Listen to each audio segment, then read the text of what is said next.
எது வேணாலும் வாசிடலாம். கர்நாடிக் மியூசிக் கற்றுனீங்கன்னா எதை வேணாலும் கேட்டு ரசிச்சிடலாம். அதெல்லாம் ரொம்ப தப்பு சார். சினிமாவில் வர வீணையெல்லாம் கவனிப்பீங்களா? Of course sir. பார்த்தசாரதி மாமா வீணை பாச்சான்னு சொல்லுவாங்க. ஆமாம், நிறைய ராஜா சார் வாசிருக்காரு. அந்த காலத்துலேருந்து go to Veena player.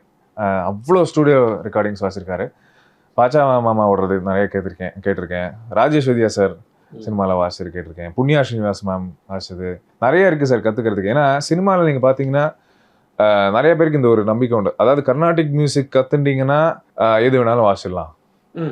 Carnatic music கற்றுட்டீங்கன்னா எதை வேணாலும் கேட்டு ரசிச்சிடலாம். அதெல்லாம் ரொம்ப தப்பு சார். ஏன்னா கர்நாடிக் மியூசிக் டெஃபினெட்லி ஒரு நல்ல பேஸ் போட்டு கொடுக்கும். ஏன்னா ரிதமாக இருக்கும். நம்ம we are one of the most evolved rhythmic systems இந்த வேர்ல்டு.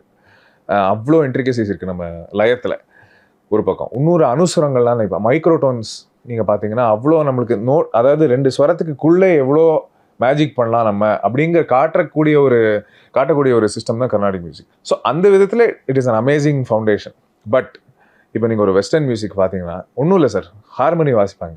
ஹார்மனியை நம்ம கேட்டு அப்ரிஷியேட் பண்ணுறதுக்கே நாளாகும். எனக்கே ஒன்றும் முடியல. ஏன்னா நம்மளுக்கு எப்போதுமே ஒரு சுதி இருக்கும், அதுக்கு மேலே ஒரு லைன் மெலடி போயிட்டுருக்கோம். அங்கே பார்த்தீங்கன்னா ஒரு 8 நோட்டு சேர்த்து வாசிப்பாங்க. அதில் அவங்க ஒரு நோட் எடுத்தால் ஃபீல் மாறுறது அப்படிம்பாங்க. ஸோ அந்த அளவுக்குலாம் நம்ம ரசிக்க கூட டெவலப் பண்ணோம்.